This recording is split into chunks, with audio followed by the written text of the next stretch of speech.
ጣን ስጡኝ ጣ ፋን ስጡኝ ፋ ጪን ስጡኝ ጪ እስክስታ ስጡኝ ቢን ስጡኝ ቢ ዘን ስጡኝ ዝ ነን ስጡኝ ነ ሰን ስጡኝ ስ አንድ ላይ ጣፋጭ ቢዝነስ የማን ጣፋጭ ቢዝነስ የኔ ጣፋጭ ቢዝነስ ማን ነው አንደኛ አድማጮች ምን ጊዜም አንደኛ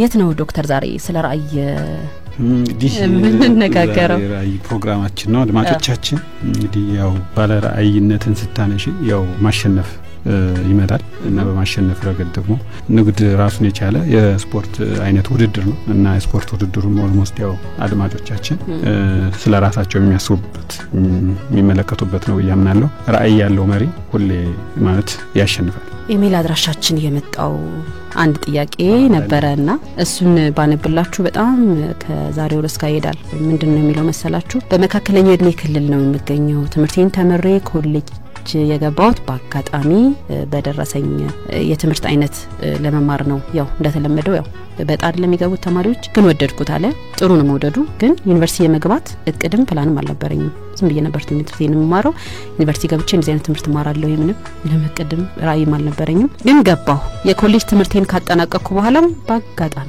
አሁን አንድ መስሪያ ቤት ገብቼ መግለጽ የማልፈልገው ሞያው መግለጽ አልፈለገም ነገር ግን በጣም ደስተኛ ነኝ ስኬታማ ነኝ ማለት በቃ ጥሩ ደሞዝ ይከፈለኛል ስራዬን በአግባቡ እየሰራሁ ነው ራእይ ደስተኛ ነኝ ጥሩ ብር ይከፈለኛል እስከዛሬ ድረስ እንቅፋት የሚባል ነገር አላጋጠመኝም ግማሽ እድሜንም ጨርሻለሁ በእንደዚህ አይነት ሁኔታና የምን ራእይ ነው አለ በቃ የለኝም መኖርም አላስፈልገኝም ነው የሚለው እና አሁን ዶክተር እኮ ራእይ የሌለው ሰው የለም ስትል ይሄ ነገር ያግዛቸዋል ብያስብኩ አንዳንዴ ምን ትላው ነው ለነገሩ ኬዞች አሉ አንዳንድ ሰዎች ታሪክ ስኬታማ የሆነ ታሪክ አለ እና የአይነት ስኬታማ ታሪክ እንግዲህ ራእይ ላይኖራቸው ቢችል እንኳን እድል የሚባል ነገር አለ ግን እድል ለሁሉም ደግሞ የሚሰራ አይደለም በአብዛኛው ግን ራእይ ያላቸው እንትኖች መስለኛል ጥናት ላይ ተንተርሰን ስናወራ ማለት ነው በስንት ፐርሰንት ጥናት ራእይ ያላቸውና የሌላቸው ድርጅቶች ላይ ጥናት ተደርጎ ነበር እና በድርጅት ደረጃም ራእይ የሌላቸው አሉ ያው የድርጅቱ ባለቤት ራእይ ካለው ድርጅቱ ራእይ ሊኖረው ይችላል እና በአብዛኛው በፐርሰንት ደረጃ መግለጽ ካስፈልገም በ90% ከ85 እስከ 90% የሚሆኑ ራእይ ያላቸው ድርጅቶች ከሌላቸው አንፃር ሲነጻጸር ከፍተኛ የሆነ ፐርፎርማንስ ወይም ስኬታማ ውጤታማነትን ተጎናጽፎበትን እናያለን እንግዲህ በግል ደረጃም እንደዚህ ነው ያ ማለት ደግሞ እንግዲህ ሌሎች አንዳንድ ኬዞች እንደዚህ ራእይ ባይኖራቸውም ስኬታማ የሆኑ እድል ቻንስ የሚባል ነገር ግን አሁን ያልተተገበሩ ራእዮች ላይ ከመሄዳችን በፊት አቶ እንድሪስ እዚህ ላይ ማለት ፈልጋለሁ እኮ እሺ አሁን ዋናው ነገር ምንድነው የሰው ስኬትን እንዴት ነው ያየው ነው አንዱ ነገር እንግዲህ በተለይ በራእይ ሁኔታ ላይ ትልቅ የሚያልሙ ሰዎች አሉ ዓለምን ለመቀየር ማለት ነው አሁን የሰውዬ በአብዛኛው በራሱና በራሱ ደስታ ላይ ብቻ ነው ያተኮረው ነገር ግን ትልቅ ራእይ ያላቸው ሰዎች ከራሳቸው አልፈው ድርጅቶቻቸውን ማህበረሰቡን ብሎ መስካለም ድረስ ለመቀየር የሚያስቡበት ሁኔታ ነው የሚኖረው ስለዚህ እኔ ይሄ ሰው ከዚህ አንፃር አይቶ ስኬቱ ገና ነው ገና በቃ አልተነካም ማለት ነውና ለሱ ሊመስል ይችላል በዛ አንፃር ነው የማየው በጣም ጥሩ የጠበበ ነገር ነው ከዚህ አንፃር ሲታይ ስለዚህ ያው ደስተኛ ነኝ ቢልም ደስታው አንደኛ እየጠበበ ነው አጋጣሚ ድለኛ ሆያ ነገሮች የተመቻቹ ይመስላሉ ነገር ግን እንቅፋት የሌለው ህይወት ማለት ተግዳሮት የማያጋጥመው ሰው አለ ማለት አይቻልም ምናልባት ተግዳሮቱን ችላ ብሎ ደስታው ላይ ብቻ እንዳልከው የጠበበ እቅድ ከመኖርም ለራስ ላይ ብቻ ማተኮር ባለ ራእይ ለራሱ ብቻ ያስብም ለአካባቢው ለሀገር ለዓለም ያስባል ህልሙ የሚቀይር ስለሆነ አይደል ባለ ራእይ የሚባለው እንደዛ አይነት ስለሆነ ይህ ፕሮግራም የሚቀርብበት ቦታ ላይ እንሄዳለን አንድ ዜና ወጥቷል በጆርናል ኦፍ አስትሮኖሚ ጆርናል ኦፍ አስትሮኖሚ እንግዲህ ያወጣው ዘገባ ብዙ የዓለማችን መጽሔቶች የህክምና ማን ነው የሳይንስ ምርምር መጽሔቶች ዘግበውታል ተቀባብለውታል ጉዳዩ በጣም አስገራሚ ነው አስገራሚ የሆነበት ምክንያት ምንድነው የሆነች ፕላኔት አለች እቺ ፕላኔት በሚገርም ሁኔታ 3 ኮከቦች የሚዞሯት ናት እንግዲህ እኛ እንኳን አንድ ፀሐይ ይዘን እቺን የመሰለች ይያል ያው አንድ ለናቷ እንኮራባታለን እርግጥ ለንኮራባት የሚገባል ያለሷ ማናለ እቺ ፕላኔት ግን 3 ፀሐዮች ነው ያላት ሙቀቷ ግን የሚበሩባት ሙቀቷን ያሰብኩት ታውቃለህ በአንድ ፀሐይ ተቃጥለናል ሁለቱ ትንሽ ራቅ ይላሉ አንዷ ትንሽ ቀረብ ትላለች እና በአንደኛው ኮከብ ላይ ነው የምትዞረው ምድር ልክ በፀሐይ ዙሪያ እንደምትዞረው እቺ ፕላኔት በአንደኛው ኮከብ ላይ ትዞራለች ሌሎች ሁለቱ ትንሽ ራቅ ይላሉ አንደኛው ኮከብ በአንደኛው ኮከብ ላይ ደግሞ እንደዚሁ ትሽከረከራለች ማለት ነው እና አንደኛው ስትጠልቅ ሌሎቹ ስለሚያበሩ 24 ሰዓት ያው ብርሃን ነው ይገርማል እዛ ልትወስደን ነው አይደል ዛሬ ዓለም የምትባለው ነገር እንግዲህ አየሽኛ አንደኛ እንደዚህ ግማሽ ቀን ግማሽ ጨለማ አይደለም ማለት ነው ሌላ ዓለም አለ ማለት ነው እኛ ዓለማችን አየን እንላለን እንጂ በጣም ብዙ ያላየናቸው ገና ያላየናቸው አሉ ማለት ነውና እዛ ቦታ ላይ እንግዲህ ያው በታይም ማሽናችን እንሄዳለን በነገራችን ላይ ርቀቷ በጣም ረጅም ነው 685 አካባቢ የብርሃን አመት ርቀት አለው ይሄ ማለት በብርሃን ፍጥነት ብንጓዝ 685 አመታት ይፈጅብናል በብርሃን ፍጥነት ብንጓዝ እንግዲህ አይ አስነግጦኝ እኮ ነው 685 አመታት አይተዋል እንድሪስ 685 አመት በጉዞ ላይ ቢቀርብን የማይታለም ያው በብርሃን ፍጥነት ከተጓዘን ነው በብርሃን ፍጥነት ታይም ማሽንም አይችለው ማለት ነው ታይም ማሽን ያው ፍጥነቱን ከብርሃን ፍጥነት በላይ ማሳደግ ይቻላል ስለዚህ ቢያንስ በመቶ የብርሃን ፍጥነት እንጓዝ 6 አመታት 7 አመታት አካባቢ ልንደርስ እንችላለን ብለን እናስባለን ስለዚህ በዛች ፕላኔት ላይ ሆነን ይሄንን ፕሮግራም እንከታተላለን ዛሬ ራእይ ስለምናወራ ይሄንን ኮከብ ማነው ፕላኔት ስለ ራእይ ብዙ የሚለን ነገር አለ ምክንያቱም ራእይ በራሱ ብርሃን ነው ብዙ ተስፋን የሚናገር ነገር ነው ራስን የማነቃቃት የማነሳሳት አቅምና ብቃት አለው እና በዚች ኮከብ ላይ ሆነን ከፍተኛ የሆነ እይታን መገረምን መደነቅን መፍጠር እንችላለን ያው ራእያችንን ስናሳካ ደስ የሚል ዓለም ላይ ጥሩ የሆነ የኑሮን አኗኗር ለመኖር ነው በአጠቃላይ አልቲሜት መጨረሻው ጎልና በዚች ፕላኔት ላይ ሆነን እንግዲህ ፕሮግራሙን እናጣጥመዋለን እቺ ፕላኔት አይመሽም አይነጋም ሁሌ ብርሃን ነው ጣን ስጡን ጣ ፋን ስጡን ፋ ጪን ስጡን ጪ እስክስታ ስጡን ቢን ስጡን ቢ ዘን ስጡን ዝ ነን ስጡን ነ ሰን ስጡን ስ አንድ ላይ ጣፋጭ ቢዝነስ የማን ጣፋጭ ቢዝነስ የኔ ጣፋጭ ቢዝነስ ማን ነው አንደኛ አድማጮች ምንጊዜም አንደኛ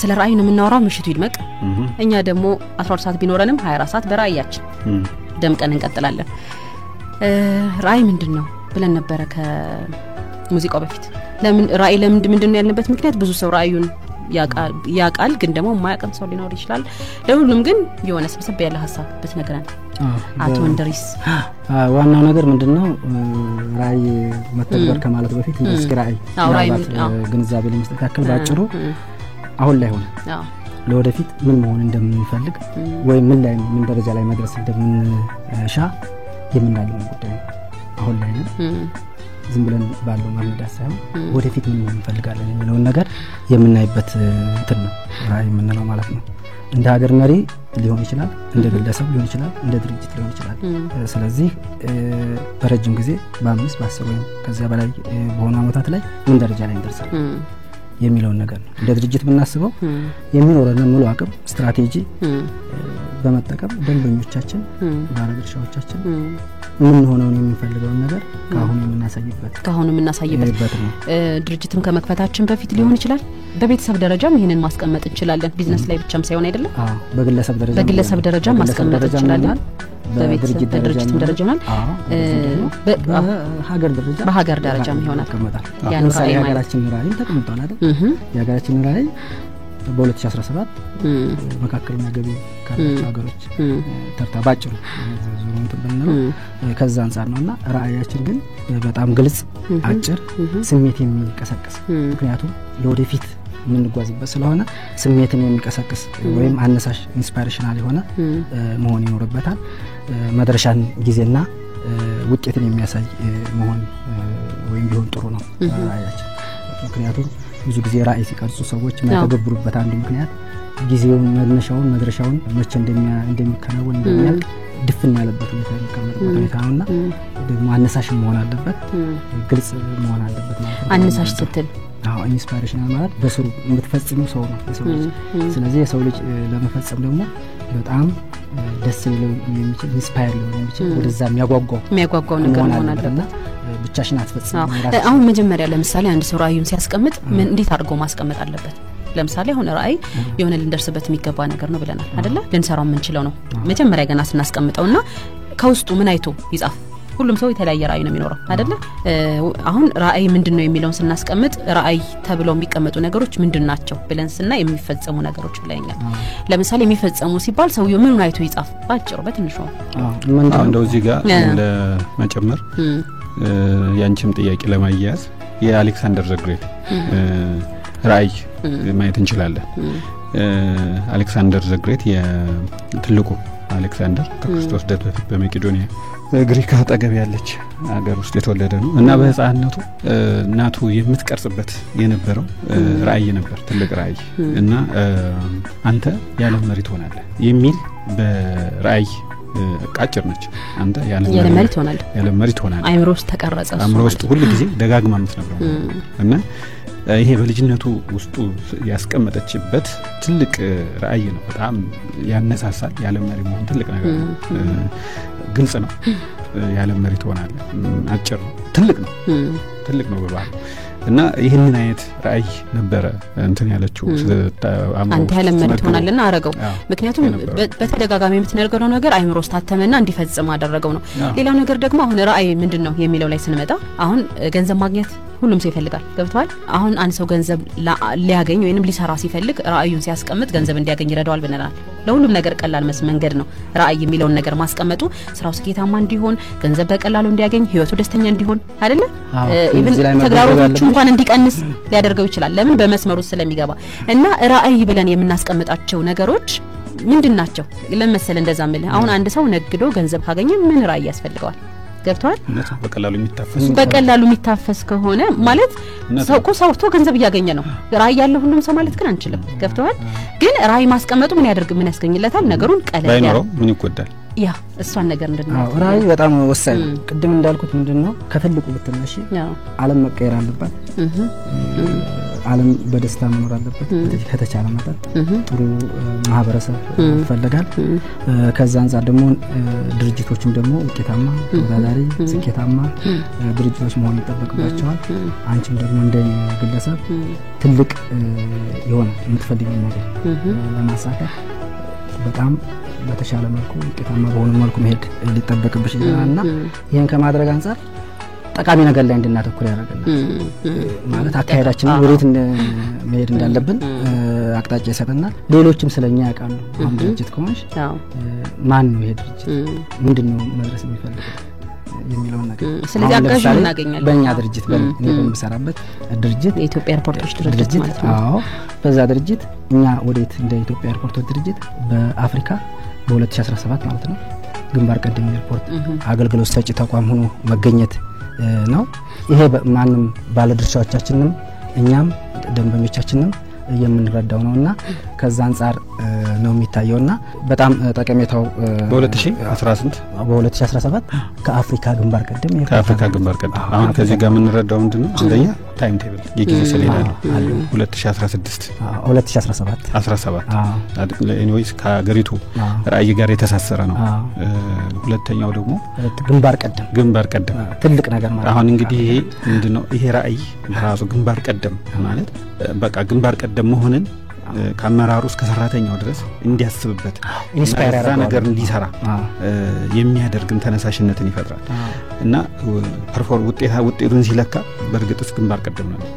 ለምሳሌ ኢትዮጵያ ኤርፖርቶች ብዙ ተወዳዳሪዎች አሉ በተመሳሳይ መልኩ ከሌሎች አፍሪካ አሉ ሌሎች ኤዥያ የአውሮፓ እንደዚህ አሉ በአፍሪካ ደረጃ ግን በተወዳዳሪነት ግንባር ቀደም መሆን የሚለው ነገር ያሸናፊነት መንፈስን የማላበስ አቅም አለው ማለት ነው እና ይህን አይነት ባይኖር ግን ዝም ብሎ መስራትን ነው እንጂ እናሸንፍ ሌሎች ይቅደሙን እኛ እንቅደም ምናቀው ነገር የለም ስለዚህ ራዕይ መሰረታዊ እንትኑ ይሄ ነው አንደኛው ነገር ምንድነው ሆነ ያነሳ ነው ራዕይ ማስቀመጣችን በድርጅታችን ውስጥ ተቀጥረው የሚሰሩ ሰራተኞች እንኳን እንዲያግዙን አላማውን አውቀው እንዲነሱ ያደርጋል ጠንክረው በርትተው እያንዳንዱ የሰራተኛው አስተዋጽኦ የድርጅቱን ሐሳብ ወይንም የድርጅቱን ራዕይ ለማሳካት የሚደረግ ነገር እንደሆነ ስለሚያውቅ ጠንክሮ በተሰማራበት ስራ ላይ እንዲሰራ ያደርጋል ሁሉም ሰራተኛ ቅድም ያለው ኢንድሪስ ሞቲቬት ያደርጋል ሰራተኛ ማህበረሰቡ ያንን ድርጅት ለማገዝ ይመጣል ማለት ነው የኛ ድርጅት የህዝብ ድርጅት ነው ስለዚህ ይሄን ራዕያችንን ለማሳካት ኮሚኒቲው ሳይቀር ማህበረሰቡ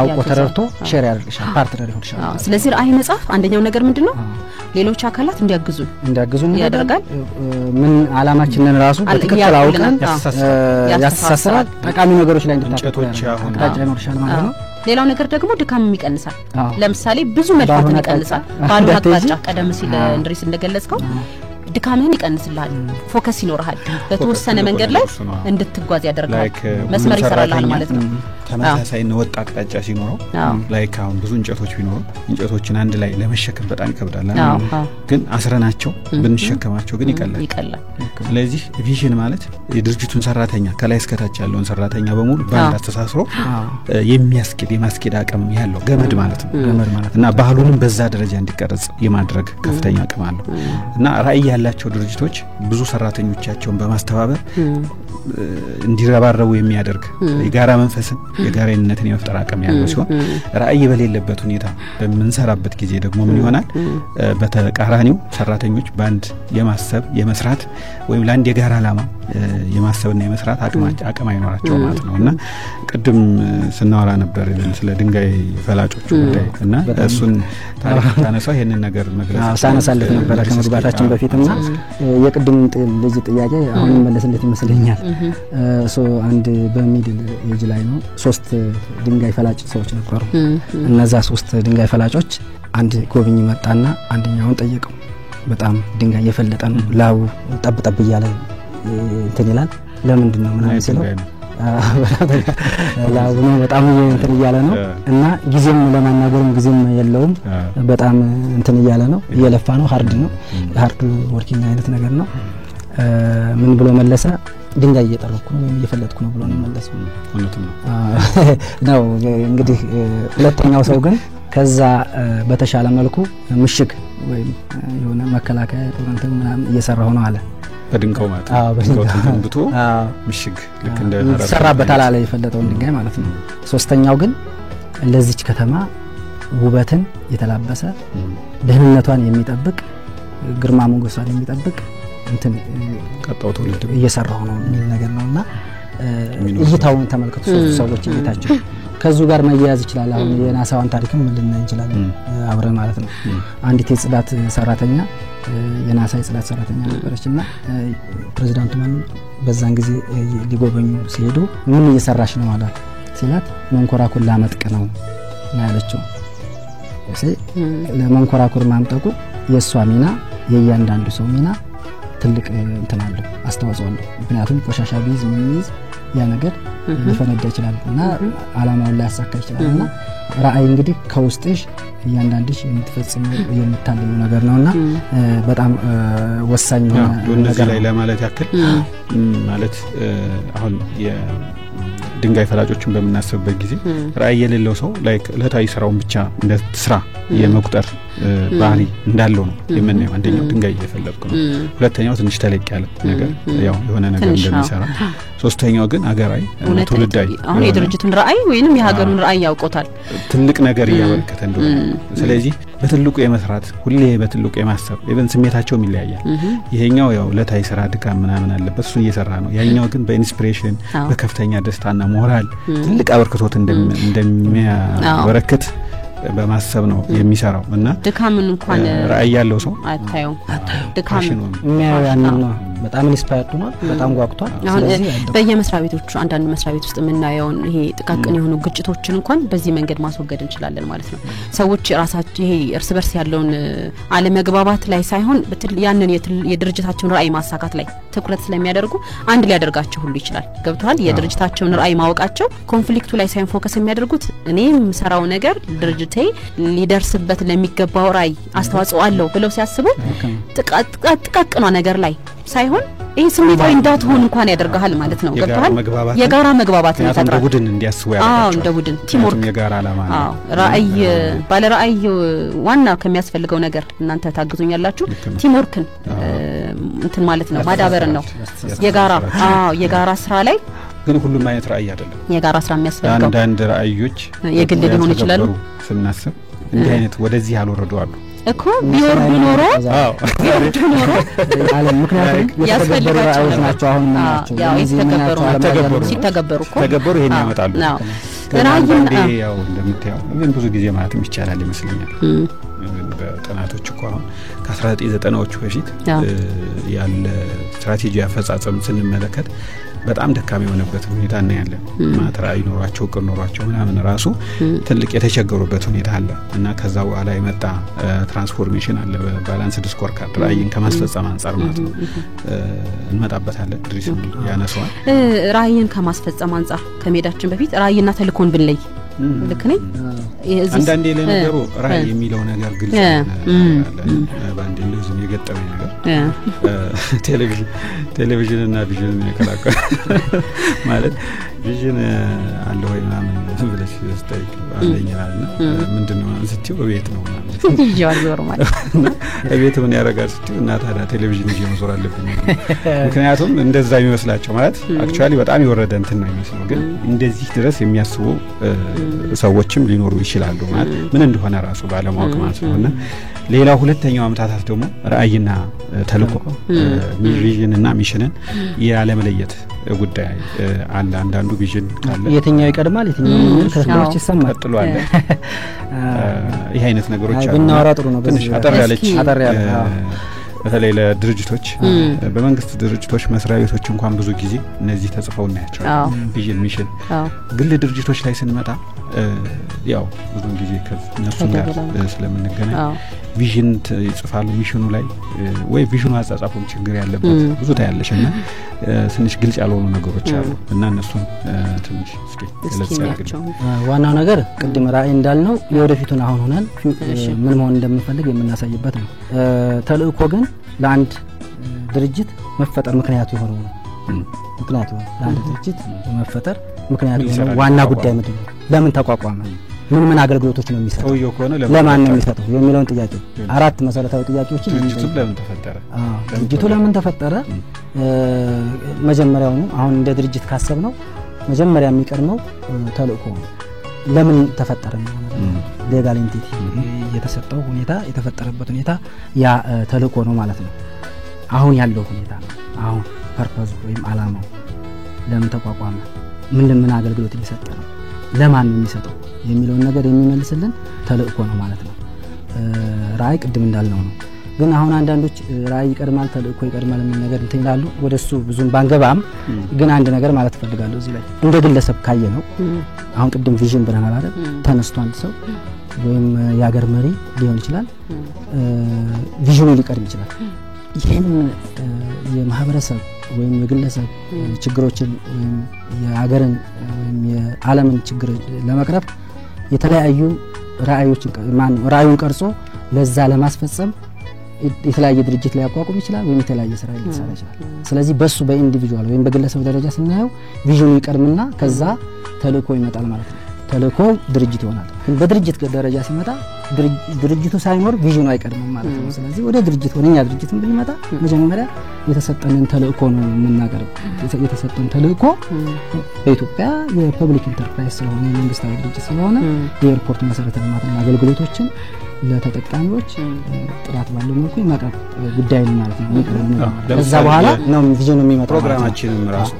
ራዕይ ለምጣፋጭ ቢዝነስ ፕሮግራም ሲቋቋም ራሱ ሲጀመር ምንድነው ራዕይ ምንድነው ተልእኮ የሚለውን ነገር እንደው ግልጽ ለማድረግ ለምሳሌ ራዕይ የፕሮግራሙ ራዕይ የጣፋጭ ቢዝነስ ራዕይ ሰዎች ለማድመጥ የሚናፍቁት ቁጥር 1 የሬዲዮ ፕሮግራም አሁን ይሄ አንዱ የራዕዩ ትልቁ እንትን ነው ማለት ነው። ቁጥር 1 የሬዲዮ ፕሮግራም ተወዳዳሪነትን ያሳይሻል፣ አሸናፊነት መንፈስን የያዘ ነው። ያን ለማድረግ ደግሞ ሰዎች ለማድመጥ የሚናፍቁት መሆን መቻል አለበት ማለት ነው እና ይሄንን ሆኖ ማየት አንዱ ነው። የፕሮግራሙ ተልእኮ ለምንድነው ይሄ ፕሮግራም የተቋቋመበት የተጀመረበት ነገር ምንድነው?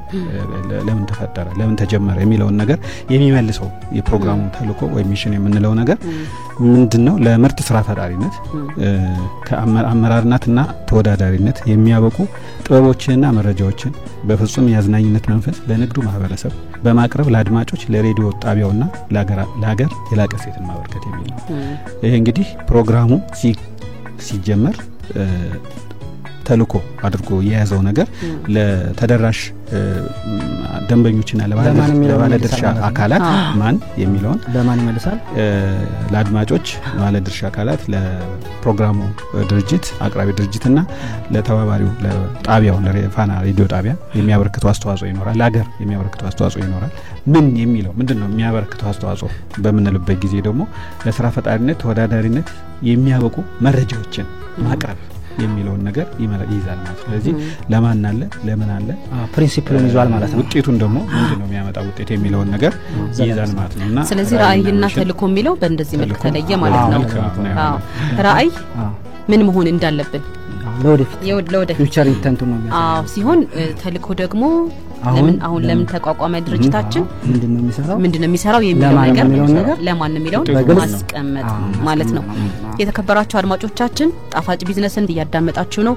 ትዝታ ክንዴ፣ እንድሪስ አርጋው የኢትዮጵያ ኤርፖርቶች ድርጅት ደንበኞች አገልግሎት ዳይሬክተር እንዲሁም ቢዝነስ አማካሪና አሰልጣኝ ዶክተር አቡሽ አያሌው ሰብሰብ ብለን እንግዲህ በቡድን የቢዝነስ የጣፋጭ ቢዝነስን ራዕይ እያስፈጸምን ነው። ሁላችሁንም እናመሰግናለን። ጣን ስጡን ፋን ስጡን ጭን ስጡን እስክስታ ስጡን ቢን ስጡን ዘን ስጡን ነን ስጡን ሰን ስጡን አንድ ላይ ጣፋጭ ቢዝነስ። የማን ጣፋጭ ቢዝነስ? የኔ ጣፋጭ ቢዝነስ። ማን ነው አንደኛ? አድማጮች ምንጊዜም አንደኛ።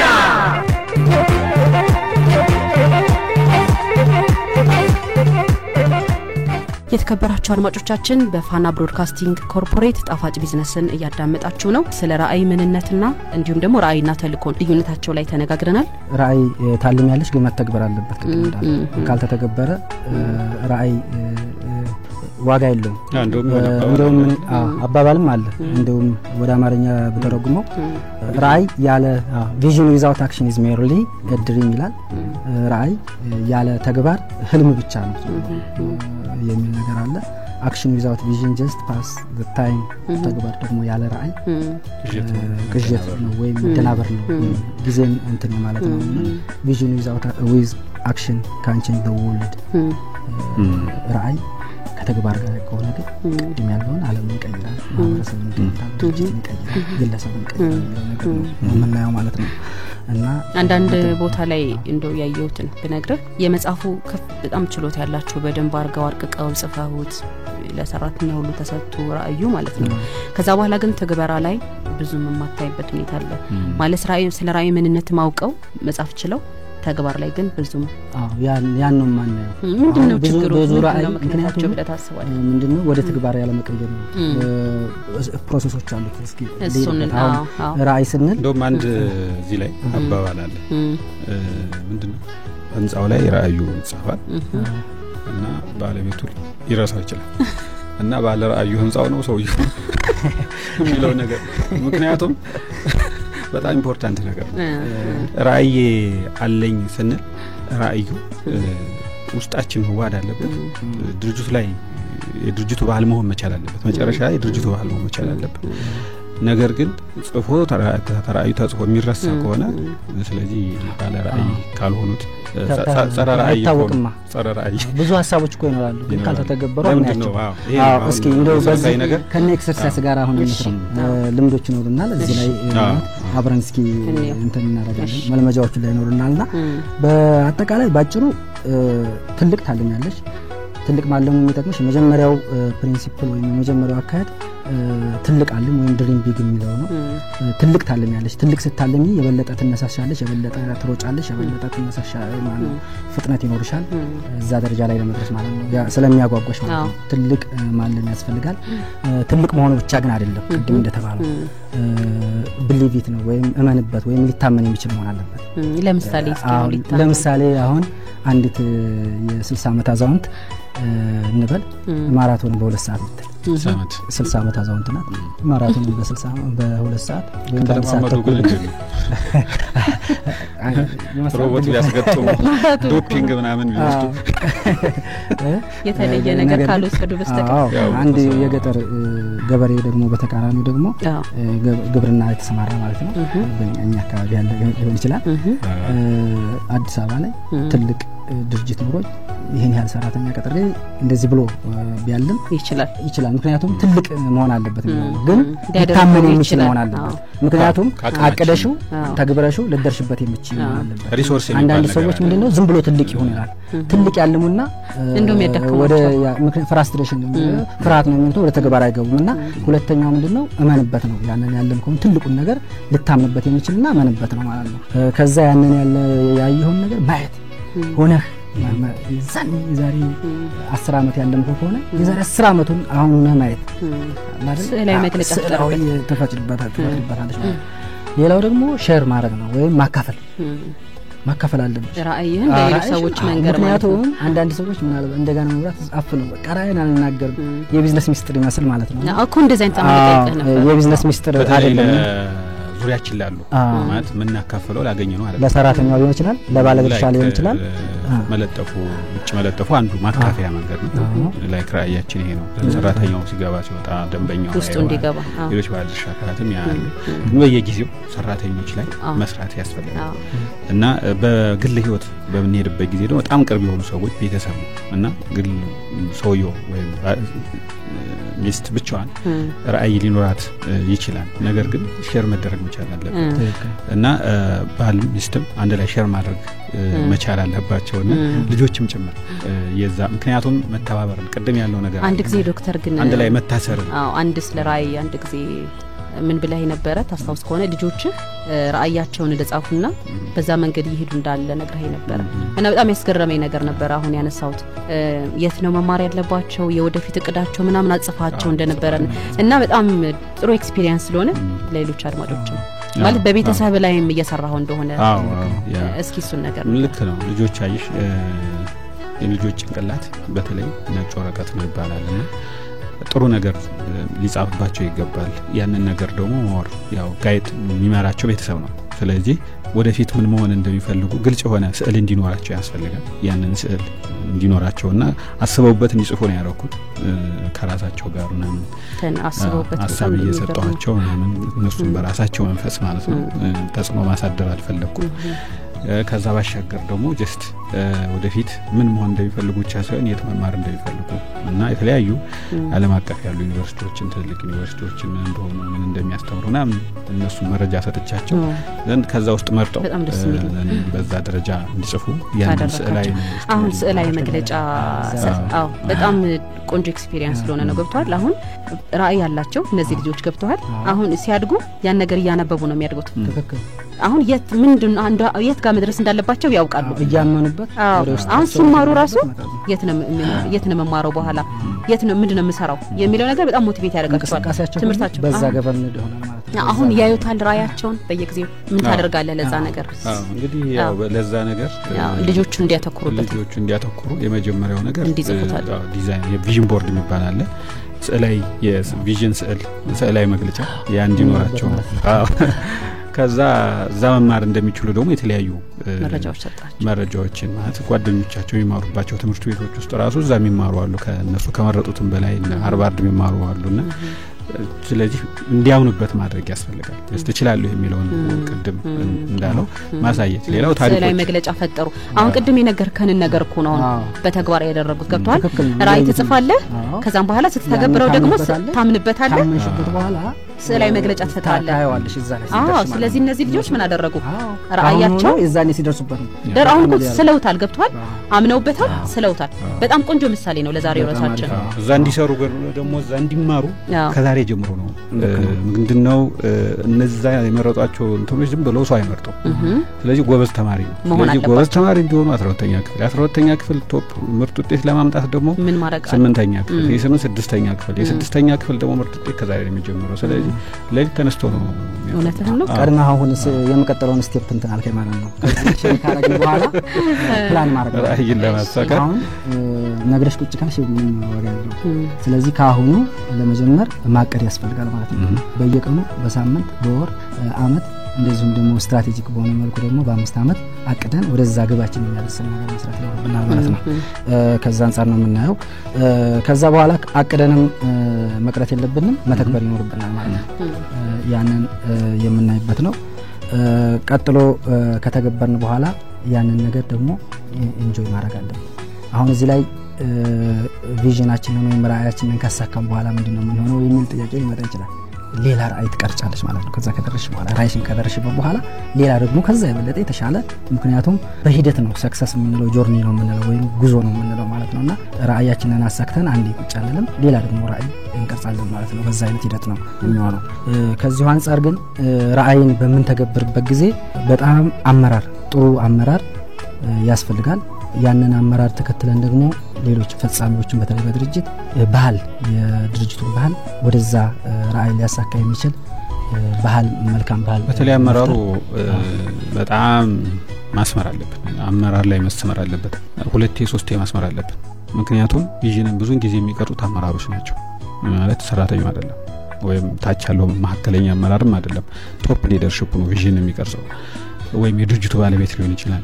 እና ያው ከዚህ ላይ ሲቀርጽ ግን እንደ ድርጅት ካየን ምንድነው የተለያዩ ደንበኞችን ዳታ የባለድርሻዎችን በማሳተፍ ሰራተኞችን ሊያሳትፍ ይችላል ግን ያው ኃላፊነት ራዕይን የመቅረጽ ኃላፊነቱ ያለው ቅድሚያውን ያው ቶፕ የሚወስደው ወይም ሊደርሺፕ ነው የሚወስደው እሱ ነው ለመፈጸም ለመተግበርም ምሳሌ በመሆን ካልቸር ባህል ዝም ብሎ ይገነባል ባህል በላይ አመራር ነው የሚገነባው የበላይ አመራሩ ጥሩ ባህል ወይ መጥፎ ባህል የበላይ አመራሩ ውጤት ነው በቃ በአጭር አማርኛ ማለት ነው በፎርሙላ ማስቀመጥ ይቻላል አሁን እዚህ ጋር ምን አንድ ሰው ስለዚህ ነገር ገለጻ ሰጥ ስለ ራዕይ ምን አለ ባለ ራዕዩ ስለ ድርጅቱ ያስቀመጠው ነገር አለ ያን በሚተገበርበት ወቅት ባለ ራዕዩ ለመደገፍ ወይም ተቀጥሮ የሚሰሩ ሰራተኞች ሊሆኑ ይችላሉ ወይም ደግሞ ራዕዩን ወደው ተስማምተው በቃ ይሄን ራዕይ መደገፍ አለብኝ ወይም የዚህ ራዕይ አካል መሆን አለብኝ ብሎ የሚሳተፉ ሰዎች ሁሉ ጊዜ የራዕዩ አካል መሆን አለባቸው ይሄን ማሳመን አለባቸው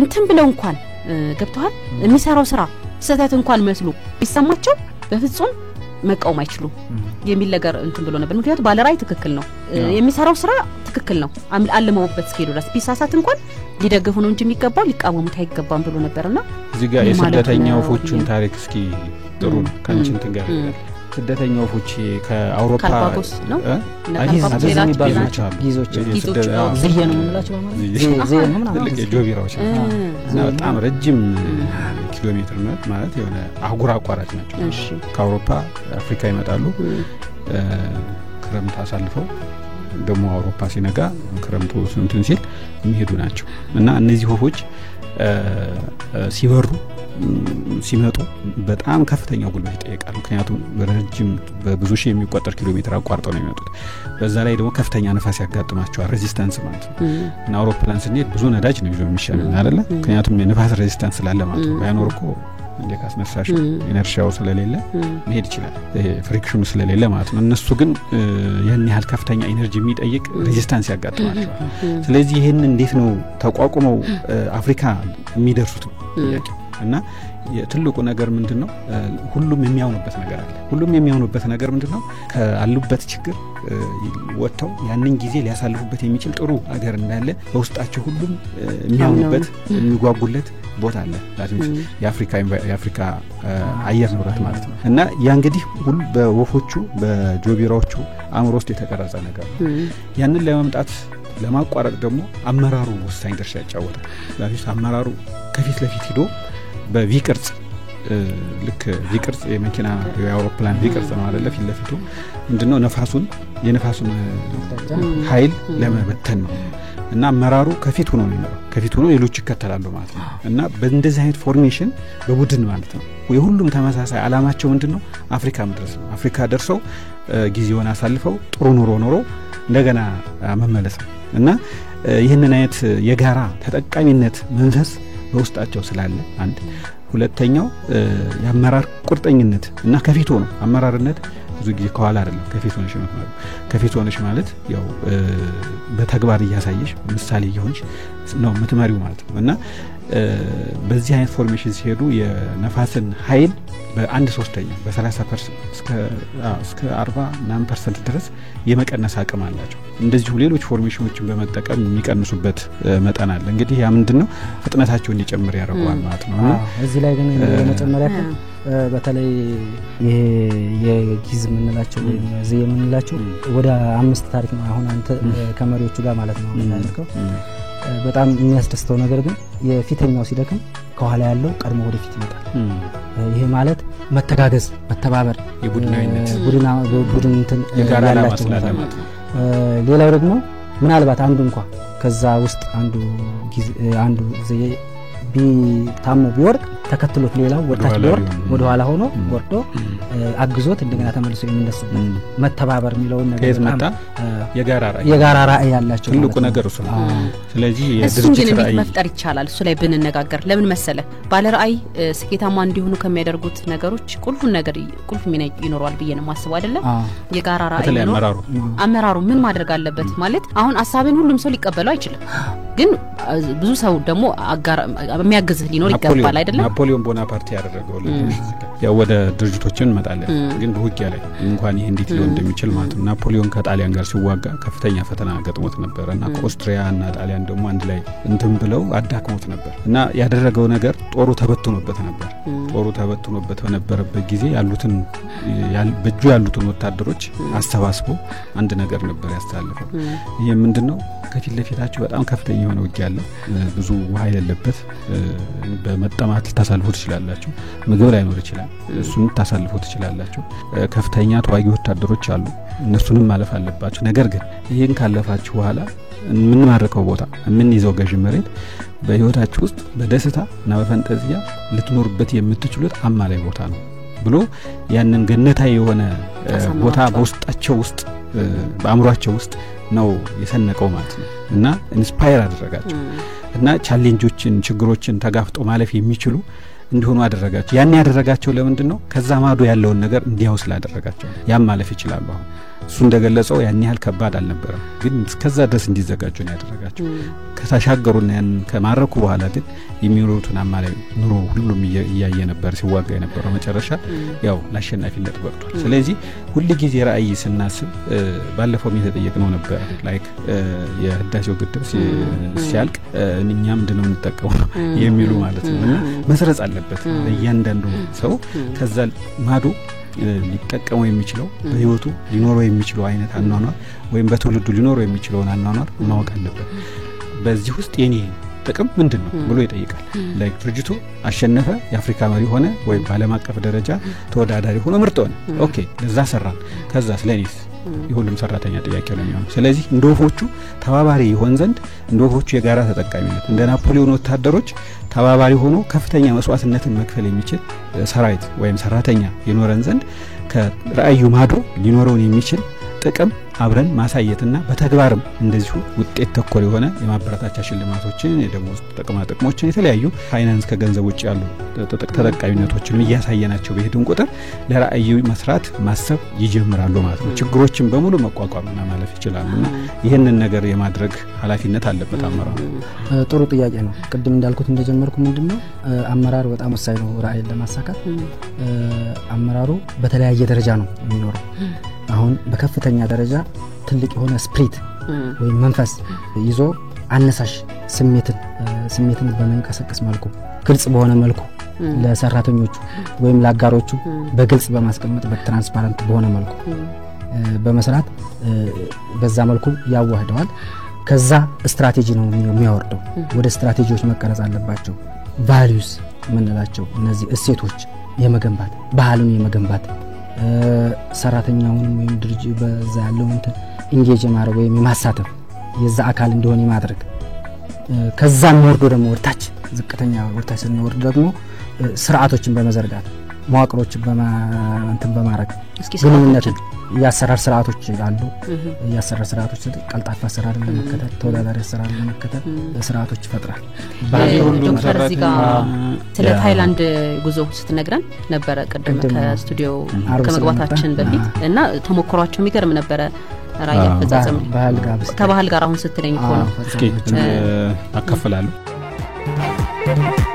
ጣን ስጡን ጣ ፋን ስጡን ፋ ጭን ስጡን ጪ እስክስታ ስጡን ቢን ስጡን ቢ ዘን ስጡን ዝ ነን ስጡን ነ ሰን ስጡን ስ አንድ ላይ ጣፋጭ ቢዝነስ የማን ጣፋጭ ቢዝነስ የኔ ጣፋጭ ቢዝነስ ማን ነው አንደኛ? አድማጮች ምንጊዜም አንደኛ።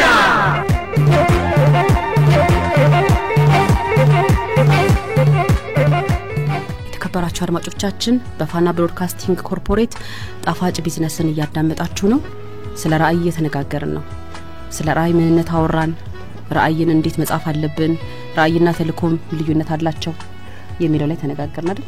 እንዲሁም ደግሞ እንዴት አድርገን ወደ ተግባር እንቀይረዋለን፣ ወደ ተግባር ስንቀይረው ውስጥ ምን አይነት ተግዳሮት ይኖራል ያለን ነው እየተወያየን ያለነው። ትግበራ ላይ ስንነጋገር ዶክተር የታይላንዱን ተሞክሮ ሊናገር ሲል ሙዚቃ ካልተጋበዘ አይሆንም ብሎ ነው ያስቆመው። ወደ ባህል ስንመጣ ባህል በጣም መሰረታዊ ነገር ነው። ምክንያቱም ባህል ማለት ያው አጠቃላይ አፈጻጸማችን ስታይል ራዕያችን ለመፈጸም ያግዘናል ባህላችን ማለት ነው። ዲሲፕሊን ነው ባህል ስናወራ። በግል ደረጃም ስንሄድ ዲሲፕሊን ያለው ሰው ያስፈልጋል። ለዛለ ራዕዩ ለመድረስ የሚያስችል ባህሪ ያስፈልጋል። እዛም ተለያዩ መዋዠቆች ያሉት አይነት ባህሪ ወይም ራዕዩ ማስፈጸም ያቅተዋል እዛም ትኩረት የሌለው ሰው ማለት ነው። ለራዕዩ ተገዢ የሆነ በታማኝነት በከፍተኛ ጽናት እንጠይቃል፣ ዋጋ መክፈል እንጠይቃልና ለለውጥ እንደዚሁ ዝግጁ የሆነ ባህል ያስፈልጋል። እና በዚህ ረገድ ታይላንድ ነበርኩኝ ለ5 ቀናት እና እዛ ያየሁት ነገር በጣም ባህላቸው በጣም ደስ የሚል ነው። በተለይ በታማኝነት ደረጃ ያላቸው ባህል እዚህ አገር ለእሴቶች ያው ምንጽፋቸው በየድጁ ምንጽፋቸው ነገሮች በተግባር ታያለሽ እና ታማኝነታቸው በጣም ከፍተኛ ነው። እንደዚሁም ለመስተንግዶአቸው በሆቴል ደረጃ በሆስፒታሎች ደረጃ ያየሁት ነገር በጣም ደስ ይላል። ያ ደግሞ ሞሮፍ ከሃይማኖታቸው ጋር የተያያዘ ነው። ለምንድን ነው እንደዚህ አይነት ማለት በዓለም ደረጃ በፈገግታ የምትታወቀው ታይላንድ ናት እና ሰላምታ ሲሰጡ ራሱ በከፍተኛ ፈገግታ ነው እና ኦልሞስት ስቀሽ ነው የምትሆነ ይሄ ነገር ከየት ነው የመጣው ብዬ ለማጥናት ሞክሬ ነበር እና የእምነታቸው ባህላቸው ላይ ከፍተኛ አስተዋጽኦ አመርክቷል። ባህላቸው ደግሞ ድርጅት ባህሎች ላይ መገለጥ ችሏል እና ያ ነገር ምርታማነቱን የድርጅቶችን ምርታማነት በከፍተኛ ደረጃ መጨመር ችሏል። በአጠቃላይ ደግሞ በአገሪቱ አጠቃላይ ምርታማነት ላይ ያሳደረው አስተዋጽኦ አለና ታይላንድ በዚህ ረገድ በኢኮኖሚዋ በ23 አመታት ውስጥ ከ65% ከድህነት በታች 65% የነበረው ህዝብ በ23 አመታት ውስጥ ወደ 13% ዝቅ እንዲል በማድረግ ከፍተኛ ኢኮኖሚ ታሪክ እንዲኖራት ያስቻለ ማህበረሰብን ያየሁበት ሁኔታ አለና ባህል በጣም መሰረታዊ ነው። ቅድም እንዳልነው ባህል የሚመሰረተው ደግሞ በአመራሩ ነው። አመራሩ ምሳሌ መሆን መቻል አለበት። ለተቀመጡት ሴቶች ከፍተኛ የሆነ ተግባራዊ ምሳሌ አርአያ በመሆን ሌሎችን እሱ እንዲከተሉ የማድረግ ኃላፊነት አለበት። ሌላው ባህልን ከመተግበር አንፃር ከሽልማት ጋር ማያያዝም ባህሉን የበለጠ ጠንካራ እንዲሆንና ለአፈጻጸም የሚያመች ባህል እንዲሆን ያስችለዋል ማለት ነውና ይሄንን ማድረግ የሚችለው አሁንም አመራሩ ነውና አመራሩ ከአመራሩ ራስ ላይ ነው። ባህል መፍጠሩ ምንድነው ጥቅሙ? ጠባቂ የሆነ ሰራተኛ ወይም ማህበረሰቡ በራሱ አምኖበት ይተዋህዱት ስለሆነ ጠባቂ ወይም ሌላ ሰው የሚያዘው ይሄ ወደ ተመለስ የሚለው አይኖርም። ስለዚህ በራሱ በፍላጎቱ በተለምዶ የሚሰራው ነው የሚሆነውና ያንን አመራሩ መፍጠር ይኖርበታል። ግን ያን ቀን ስራ አይደለም፣ ተከታታይ የሆነ ስራ የሚጠይቅ ነው ማለት ነው። በጣም እስኪ ሌሎችም ላይ ያው ለሰዓት አሁን የአጭር ስለሆነ ፈጠን ወደ ኤክሰርሳይዝ አንግባ ማለት ነው ቅድም ወደ እናት መልመጃ አንግባ እንዴት ተግባራዊ ማድረግ እንችላለን ራያችንን ከጻፍን በኋላ ላይ ያርጋል እዛው ነን አይደል ፕላኔቷ እንግዲህ አድማጮች ለጊዜ ከፈቱ ሬዲዮኖቻቸው ካሉ ፕላኔቷ 685 የብርሃን ዓመት ርቀት ላይ ነው የምንገኘው እንግዲህ በሐሳብ ደረጃ በታይም ማሽን ማለት ነው ታይም ማሽን ያው በከፍተኛ የብርሃን ፍጥነት በብዙ የብርሃን ፍጥነቶች የሚሄድ ቴዎሬቲካል ሞዴል ነው እና እቺ ፕላኔት በቅርብ እንደተገኘች ጆርናል ኦፍ አስትሮኖሚ ይፋ አውጥቷል 3 ኮከቦችን የያዘች ፕላኔት ናት ፕላኔቷ እንግዲህ እንደኛ አንድ ፀሐይ ብቻ ሳይሆን 3 ፀሐዮች አላት እና ከምድር በቅርበት የምትገኝ ፕላኔት ተደርጋም ተቆጥራለች በዚህ 3 ኮከቦች ካላቸው ፕላኔቶች ሌሎችም አሉ በርግጥ እኛችኛው ደግሞ ቀረብ ትላለች ይባላል ስለዚህ ይሄንን ፕሮግራም ግን የሚገርም ነው ማለት ነው ግን ዋናው ነገር ምንድነው ምድራችን ደግሞ በጣም ከፕላኔቶች ሁሉ በጣም ልዩ ናት እንደውም አንዳንድ እንትኖች ደርሶ ሲመጡ ምድርን ሳሳንላት በጣም ታሳሳለች ዋይለበት ፕላኔት ነው ምድራችንን መጠበቅ ይጠበቅብናል ራያችንን ምድራችንን ለመጠበቅ ራያችንን ለማጣጣም ደግሞ ትንሽ ራቅ ብለን ከምድር ከፍ ብለን ለዛ ይሻላል ግድ ለመመልከት ያመቸናል ብለን አሁን ምንድነው በጣም ቆንጆ ነው ጸጥ ያለ ቦታ ሜዳችን ራያችን ስንቀርጽ ምን ማድረግ አለብን የሚለውን አየን ራይ ምንድነው የሚለውን አየን የራይና የተልኮን ልዩነትም ተመለከትን ራያችን እንዴት ተግባራዊ እናደርጋለን ወይም እንዴት እንፈጽማለን የሚለውን ነው እየተወያየን ያለ ነው እንዴት ተግባሩ እንደግለሰብ አሁን እንደግለሰብ ልብ ውስጥ መጻፍ እስኪ ልብ ውስጥ ይጻፍ አሁን ተመጻፉ ይመንበት ወረቀት ላይ መጻፍ አንድ ነገር ነው ግርግዳ ላይ መለጠፍ ሁለተኛው ነገር ነው ወሳኙ ነገር ግን እሺ አውርደ ነው ከዛ ልብ ውስጥ ይጻፍ ሰራተኞች ልብ ውስጥ ይጻፍ እንደ ግለሰብ ደግሞ በግለሰቡ ልብ ውስጥ ይጻፍ በቤተሰብ ልብ ውስጥ ይጻፍ ያ ውስጣችን ይኖራል ማለት ነው ያ እንግዲህ ከቀን ለምናደርገው አፈጻጸም ያስተዋጽኦ ያበረክታል ቅድም ግን የተነሳው ነገር ላይ በደንብ አስረግጠነው እንድንይዝ ለማለት ነው ራያችን ስንጽፍ ሰዎችን ማሳተፍ አለበት ብለናል አይደለ ስንጽፍ ላይ አማያን ስንተገብረው ስንቀርጸው ነው ያው ተግባራዊ ስናደርገው ከሆነ ግን ያው ሰዎችን አሳትፈሽ መረጃዎችን አሰባስበሽ ነው የሚጻፈው ግን ያው የግለሰብም ሆነ የድርጅት ከተጻፈ በኋላ ተግባራዊ በሚደረግ ጊዜ የሰዎች ተሳታፊነት በጣም ወሳኝ ነው ብለናል ነገር ግን የምንጽፋቸውን ራእዮች ምን ጥረት ብናደርግ ሁሉም ሰው ይቀበልልናል ማለት እንችላለን ለምን መሰለ የሚኖሩ ተግዳሮቶችም ላይ መወያየት አለብን ብዬ ስላመንኩ ነው ገብቷል ተከታይ ይኖርሃል አንተ ጠንካራ ከሆንክ ዶክተር እንዳለው ቅድም በልብ ውስጥ ጽፈው ከተነሳ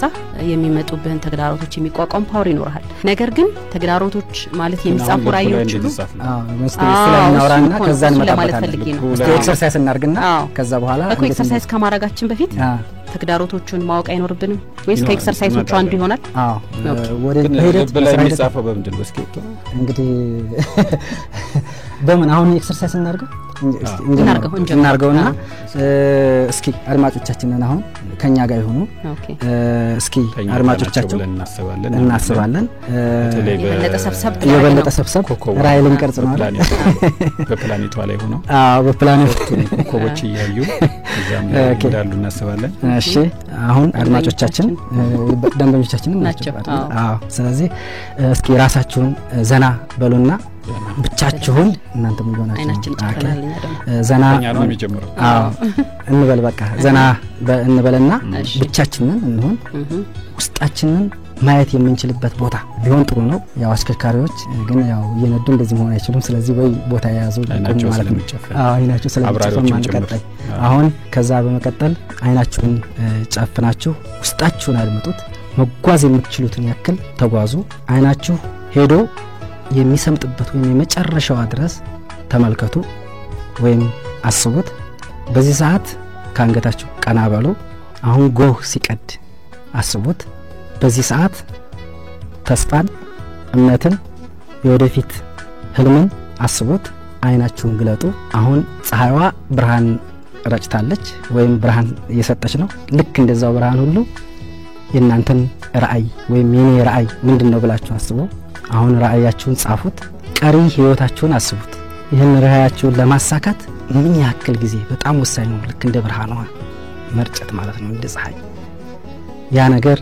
ምን ያክል ህይወታችሁን ሊቀይረው እንደሚችል ማህበረሰባችሁን ሊቀይረው እንደሚችል በምን ያክል እንደምትፈጽሙት የናንተ ሚና ምን መሆን እንዳለበት አስቡት እስኪ ተመለሱና በራእያችሁ በተልእኳችሁ በሚናችሁ ዙሪያ ሰውነታችሁንና ስሜታችሁን አድምጡት። በዚህ ዙሪያ ምን ያክል እምነት አላችሁ የሚለውን ምን እሴት አላችሁ የሚለውን አስቡት። ወደ ደረታችሁ ተመለሱና ወይም ወደ ራሳችሁ ተመለሱና ሰፋ አድርጋችሁ እንደ ልባችሁ እንድትተነፍሱ መንፈሳችሁን ኃይላችሁን ሰውነታችሁን አጠንክሩ። ራሳችሁን ምን ያህል አቅም እንዳለው አስቡ። ወደዛ እምነታችሁን እሴታችሁን ወዳለማችሁት ነገር ለመድረስ ምን ያክል አቅም እንዳላችሁ አስቡት። አሁን ህልማችሁን ጽፋችኋል። አቅም እንዳላችሁም አይታችኋል። እምነታችሁንም አይታችኋል። ስለዚህ አሁን ራሳችሁን ህልማችሁን መሆን ይጠበቅባችኋል። ስለዚህ ከዚህ በኋላ ምንድነው የሚሆነው? በጣም ደስ ይላል። ወደ ትግበራ መግባት ይኖርባችኋል። በጣም ደስ የምር መስጠኝ ነበር። አይ ዋናው ነገር ምንድነው? ራእይን ስንቀርጽ በጣም ትልቅ ነገር ማለት ዝም ብለን እንደ ቀልድ ምናምን ብቻ ሳይሆን ተመስጠን አስበንበት ወደፊቷን አይተናት ከስሜት ጋር መያያዝ ስላለበት ነው እንደ ግለሰብ ማለት ነው። የሚገርምህ የምትለውን በሙሉ እያደረኩ ነበር እና ሙሉ ስሜት ነበር። እንደ አውሮፕላን ሳፍ እያልኩ ነበር። የእውነት ከዚህ በኋላ ነው አሁን ዋናው ነገር አምነውታል። ራእያቸውን አምነውታል። በትክክል የት እንደሚያደርሳቸው አይተውታል። ትልቅ ነገር እንደሆነ አይተውታል። ኃይላቸው ወይም ኃይላችን እንዳለ አይተናል። ከዚህ በኋላ መራመድ መጀመር ነው እንግዲህ ማቀድ እንጀምራለን። ፕላን እናደርጋለን ማለት ነው። አውሮፕላን ላይ እንደመሆን አየር ላይ እንደነው ላይክ አውሮፕላን በከፍተኛ ርቀት ጫማ አልቲቲዩድ ላይ ሲሆን ላይ ነው ያለው። ነገር ግን ላይ መቅረት የለበትም። አውሮፕላን መውረድ አለበት። ሲወርድ ዝቅ እያለና ከዛ በኋላ መሬት ላይ ይወርዳል ማለት ነው። ያው ሚሽኑን ያሳካልና በተመሳሳይ መልኩ ትልቅ ራእዮች እንደዚህ ከተጻፉ በኋላ ወደ መሬት መውረድ አለባቸው። ወደ መሬት መውረድ ማለት ወደ ሰራተኞች መውረድ አለባቸው። ከዛ በኋላ ወደ ትግበራ ወደ ዕለታዊ አተገባበር መምጣት መቻል አለባቸው።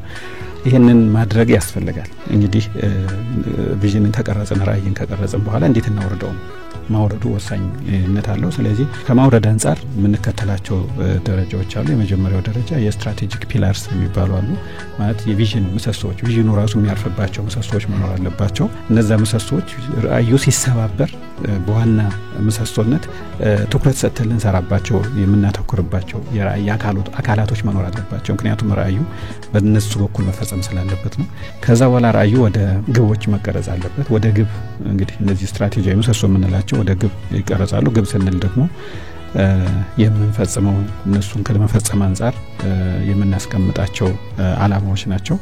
በብዛት እነዚህ ሚዛናዊ እንዲሆኑ ይመከራል። ምክንያቱም ራእይ በባህሪው አሸናፊነትና ስኬታማነትን የሚያበቃ ነው። በሌላ መልኩ ደግሞ ወደ ዘላቂ ውጤታማነትና ስኬታማነትን ማምጣት አለበት። ዘላቂነት የሚለው ነገር ከግምት ውስጥ እንዲገባ ደግሞ ከኢኮኖሚ ብልጽግና ባሻገር በተለይ በግል ድርጅቶች ላይ ለደንበኞች ትኩረት ሊሰጥ የሚችል ራእይ መሆን መቻል አለበት እና ለሰራተኞቻቸውም እንደዚሁ ትኩረት የሚሰጥ ራእይ መሆን መቻል አለበት።